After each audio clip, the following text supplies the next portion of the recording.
Kami tadi sebenarnya cukup kecewa ketika bapak-bapak, ibu di sini mengatakan bahwa serangan Fajar itu masih mempan. Buat apa maksud kami? Visi misi program kerja selama ini kalau mereka masih terima duit. Siraman dari calon-calon oknum tersebut masih mereka terima, ya buat apa jadi pilkada? Celakanya dalam pilkada atau kontestasi di Indonesia itu sudah tidak bicara masalah haram halal. Mereka mengedepankan bagaimana caranya hanya aja bicara tentang menang kalah. Sehingga haram halal itu diabaikan. Ini fenomena yang kemudian harus kita bahas. Nah kalau misalnya bicara gubernur adalah orang pusat di daerah, maka buat apa juga kemudian dilangsungkan pilkada sehingga cakar-cakaran. Tentu saja presiden ingin gubernur adalah orang yang sepaham. Kita belajar dari pengalaman kemarin ketika presiden dengan gubernur Jakarta berbeda pandangan. Maka disinilah upaya yang dilakukan bagaimana caranya menghentikan tokoh-tokoh potensial untuk tidak maju di sejumlah tempat. Karena itu menurut saya kasus tokoh Jabar yang kemudian di-drop ke Jakarta ini seperti fenomena karena sebelumnya sudah ada pertarungan antara dua gajah maka pelanduk mati di tengah-tengah. Ini tokoh ini sesungguhnya adalah pelanduk yang ada di tengah-tengah. Dia tidak bisa apa-apa karena sesungguhnya dia ingin tentu menjadi raja dalam tanda petik di kampung halamannya tapi tidak bisa. Jadi fenomena ini juga terjadi di sejumlah tempat, misalnya di Jawa Tengah segala macam. Jadi karena yang dibicarakan lagi maju, jadi nggak boleh disebut namanya ya? Nggak boleh disebut nama. Jadi saya nggak bisa tanya, ini pelanduk siapa? Nggak bisa. Jangan Prof. Karena maju ya? Ya karena dua partai itu kemudian harus memikirkan, tentu ada kepentingan si partai ini ingin tokohnya yang menang di provinsi A misalnya. Maka kemudian harus ada barter, tokohmu aja lah yang di sini. Sehingga tokoh yang kemungkinan susah juga kita nggak sebut nama jadinya ya. Ini dikasihan orang di rumah nih. Kalau kita kan langsung pelanduk adalah itu. Yang di rumah mikir, ini pelanduk kebun binatang mana? Tapi saya potong sedikit ya.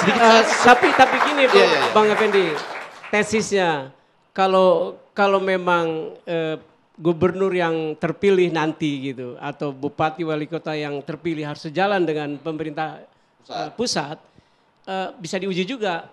Ternyata yang mengusung gubernur, calon bupati, kombinasi partainya berbeda-beda juga. Ya, waktu zaman pilpres mereka serombongan dengan yang blok ini misalnya. Tapi begitu pilkada ini kombinasinya bisa bersilang. Saling silang. Ini fenomena apa? Jadi nggak benar juga kalau tesisnya supaya gubernur dan bupati dan wali kota yang terpilih itu sejalan dengan kepala. Ada hipotesis lain. Kayak gitu nggak cocok. Ada hipotesis lain. Ya. Karena 3 daerah terutama yang paling menentukan ketika Pilpres 2029. Yes. DKI, Jawa Barat, Jawa Timur dan Jawa Tengah.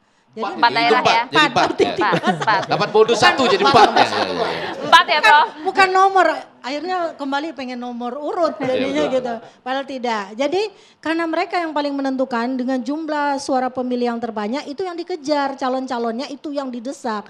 Makanya ada yang jadi bukan hanya endorse ya, tapi titip ini, titip itu, titip ini menjadi seperti just tip itu loh, jasa titip gitu kan. Nah ini dinamika yang sebenarnya tidak boleh terjadi. Tapi di dalam partai politik itu klausul pembentukan partai politik itu sendiri sudah diatur untuk merebut dan mempertahankan kekuasaan. Jadi kalau sudah direbut, bagaimana cara mempertahankan adalah merangkul semua tokoh-tokoh di daerah yang mereka harus menentukan ini yang harus menang, ini yang harus menang. Makanya tadi kalau suap itu haram, dalam politik itu halal dan haram hantam. Itu masalahnya. Nah mereka... Nanti kita butuh dari... Ya Sastro nih ya. Dari Gus ya. Ayat-ayat harus keluar nih ayat-ayat nih.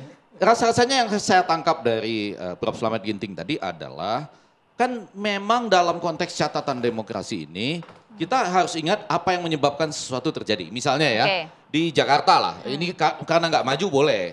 Anies gitu ya. Itu kan pernah punya, saya nggak tahu nih dari konteks etika misalnya atau budaya, kan pernah perjanjian dengan Pak Prabowo. Kalau Pak Prabowo maju, Anda nggak maju. Lalu dibatasi ini seakan-akan 2017 padahal 2024 juga demikian misalnya. Nah ini kan belum selesai. Ya. Nah tapi bagi rakyat kan nggak ngelihat itu. Padahal itu mungkin penting loh dalam konteks etika, memegang janji dan sebagainya ya. Saya nggak ikutan karena saya nggak tahu itu persisnya. Tapi dalam konteks yang lain, kalau betul tadi untuk merebut dan mempertahankan kekuasaan, harusnya karena malam ini rata-rata semua ilmuwan ya, nggak ada kan yang di partai politik, kita tahu bahwa sistem presidensial itu sebetulnya memang disiapkan buat 2 kali loh. Rata-rata di mana-mana tuh 2 kali. Kecuali ekonomi memburuk, ya seperti sekarang nih. Biden dan kemudian Kamala Harris lewat oleh Trump gitu. Nah dalam 2 kali itu sebetulnya nggak perlu khawatir bahwa ada satu kandidat lain yang tumbuh besar di sebuah provinsi untuk selanjutnya menjadi nantinya calon presiden selanjutnya gitu. Jadi ini saya mau bantah nih bahwa mempertahankan kekuasaan antara lain dengan mencegah supaya tidak ada kandidat-kandidat yang muncul sebagai kepala daerah, khususnya Jakarta ya. Jadi Kan begini loh. Dengan Klausul pembentukan partai politik. ya khususnya Jakarta kan. Ya, saya Kan seluruh partai politik klausulnya.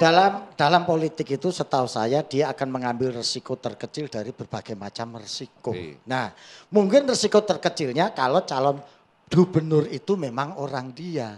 Memang ada bahwa bukan orang dia pun bisa kerjasama karena ada persilangan partai. Ya, Tapi tadi. dalam hitungan-hitungan berpolitik itu kan masing-masing ada resikonya. Dan wajar kalau ngambil resiko terkecil. Yaitu orang yang memang betul-betul bisa menjadi proksinya. Nggak, Itu hal tapi- yang wajar dan biasa. wajar. Gus, Bang kalau Hensat. itu teorinya benar, Ya. itu bisa hanya terjadi bila tidak ada hasrat politik di orang lain. Gitu kan, misalnya per hari ini oke, dia sejalan. Karena memang dia butuh itu. Tapi nanti begitu dia besar, dia pasti punya hasrat politik juga. Dan sudah ada contoh ya. Karena Sudah ada contoh. Ya kan, maka saya agak aneh juga tuh kalau kemudian mendengar biar kita di pusat sejalan dengan di daerah. Lah emang bisa apa? Oh, maksud saya gini, emang bisa bupati Maksudnya gimana, sama Gus? Maksudnya gimana, gubernur Gus? itu Ya, beda? ini kan sama-sama hipotesisnya. Bahwa ini pun juga hipotesis. Ya. Yang saya sampaikan tadi juga hipotesis. Ya, bahwa belum tentu orang dia yang jadi nanti akan ngikut dia terus juga belum tentu. Itu sama dia. saja. Sama Dan saja. itu pun banyak contohnya, Gus. Tetapi dalam hitung-hitungan kalkulasi politik, ada asumsi kan daripada saya cari orang lain yang sama-sama belum tentu ikut saya, ya saya akan ambil risiko terkecil dari awal, saya ngikut orang saya aja. Mungkin yang saya, belajar dari Filipina kali ya. Iya Nggak Filipina. Oh, itu juga di Filipina nggak ngeri tuh. Filipina beda-beda. Presiden dan wapresnya dipilih terpisah. Tapi paling seru di dunia hari ini itu Hari ya. ini iya itu orang ancam-ancam bunuh-bunuhan. Bicara soal Iya kan? Iya. soal tema tadi itu loh, orang saya dan tidak orang saya tadi itu kan. Itu karena resikonya lebih kecil kalau tidak orang saya. Bang Dia Atawi, orang saya. Itu. sayang sekali kalau itu yang jadi hipotesis. Berarti kan membunuh demokrasi itu sendiri. Oh enggak kan? juga, karena sama-sama juga kemungkinan tetap kontestasi berjalan kok. Itu dia. Itu, tetap kontestasi berjalan. Kalau kita sayang sama bangsa ini, Ya. harusnya kan semua diberi kesempatan dong ya, kan Nah, begitu enggak. mestinya kan. Ya kita bicara pada norma Iya, ideal maksud dan saya. ini norma faktual. Iya, betul. Saya mencoba memahami norma faktual yang Iya. sedang berjalan. Iya. Gitu loh. Jadi ini ada. Tapi kan Gus sendiri yang Tapi- bilang tapi nggak ada bentar, norma Bu. dalam politik. Dan ini itu. serunya sekarang ini, Ya. kondisi ini kan kita lagi ngomongin presiden, mantan presiden, Pak Wapresnya asik sendiri jalan-jalan. Belakangan. Itu yang saya maksud. Dan rakyat tetap jalan sendiri dengan imajinasi. Kalau itu saya setuju. Dan- Ya bisa jadi tidak tergantung dari siapa yang tampil sebagai kepala daerah pada saat ini. Iya, kita Tapi tergantung dari siapa yang setia jalan-jalan bagi-bagi ini, bagi-bagi itu. Orang jatuh cinta. 10 tahun lagi dia presiden kita selanjutnya. Buku-buku. Ngapain Anda maju-maju kepala daerah ini?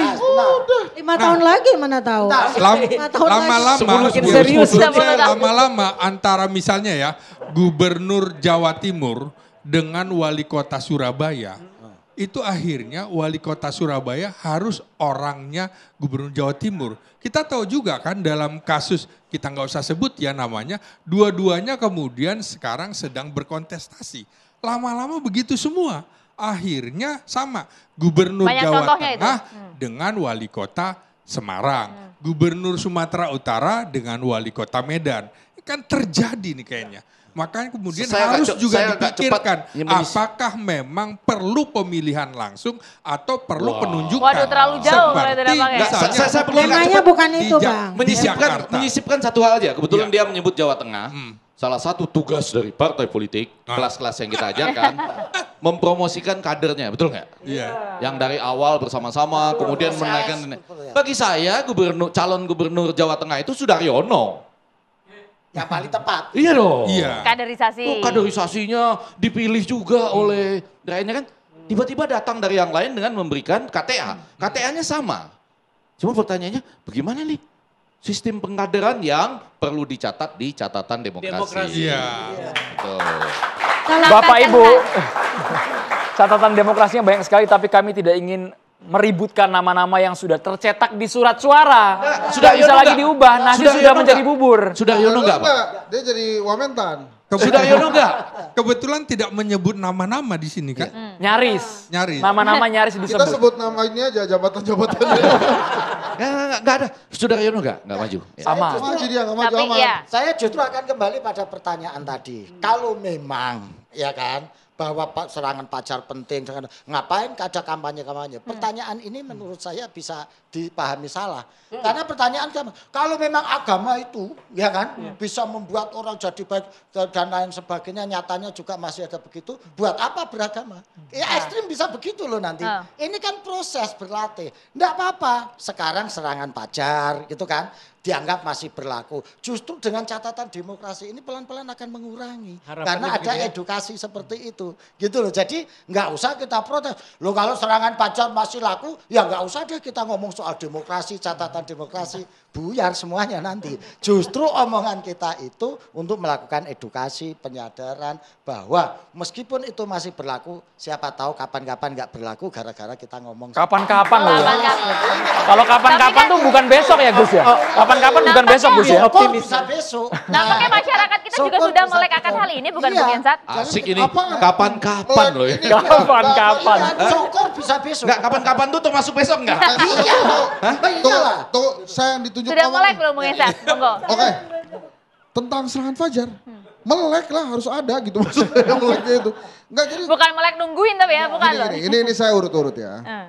Dissenting opinion Hakim MK. Ini bukan Henry Satrio yang ngomong. Itu mengatakan bahwa ada beberapa catatan yang seharusnya tidak terjadi di demokrasi. Gitu ya.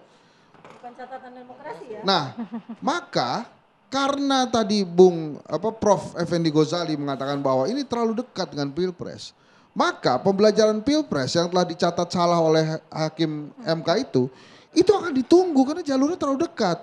Kemarin begitu saya tunggu aja. Gitu. Apakah kemudian kalau nggak dikasih atau nggak dapat rakyat kecewa? Ya mungkin aja kecewa. Kok nggak ada nih? Maka betul kayak tadi, ini kan doa deh Gus ya. Semoga kelak tidak ada lagi rakyat yang menunggu serangan fajar. Malam nanti ngasihnya Gus. Enggak. Serangan tahajud jadinya.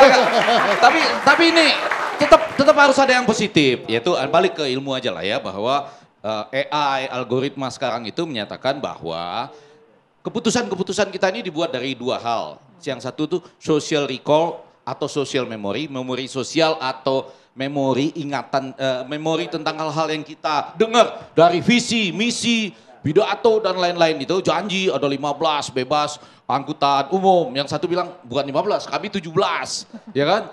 Mau bikin rumah murah, kalau kami di atas sungai gitu ya. Jadi makin lama makin itu ada di ingatan. Nah kemudian pengaruh pada malam-malam seperti ini kan kita sadari ada. Nah mereka ini sekarang sedang malam ini bertabrakan lah gitu ya. Nah di Jakarta itu kalau saya mengutip survei Litbang Kompas kan menjadi menarik. Mungkin nanti bagiannya, pengaruh dari tokoh-tokoh yang selama ini dianggap sebagai influencer atau endorser, itu profesi yang mulia juga kan, ya kan influencer itu ya. Tapi dalam konteks Anda tiba-tiba turun, itu kan orang nanya. Nah tapi pengaruhnya makin lama makin turun. Saya cuma mau mengatakan misalnya gini ya, saya nggak menyebut lah Pak Presiden, jangan ya. Di bawahnya misalnya, Pak Jokowi. Barusan ngomong, Bukan, gimana sih Prof akibat Egy? pengaruhnya yang agak turun itu, kalau Pak Jokowi itu di Jakarta itu mungkin sudah tinggal sekitar 46% dari semula itu ya, pengaruhnya dalam membentuk pilihan. Kemudian Anies Baswedan 44, Ahok itu 40%. Ketika orang ditanyakan itu, ya menjadi menarik bukan itu. Ketika ditanyakan, apakah ada pihak tertentu yang betul-betul mempengaruhi Anda buat keputusan? Bung Effendi. Itu 59% mengatakan enggak ada. Bung Effendi. Artinya endorsement sudah gak laku lagi. Kami Bukan. berharap ada masyarakat Jadi- yang berpikir rasional untuk menentukan pimpinan Kita kepala daerah kita sesaat lagi, Bung Iji. sesaat lagi. Ya. Kita harus jeda dulu hanya di Carta sedang sesaat Demokrasi. lagi. Para tenang.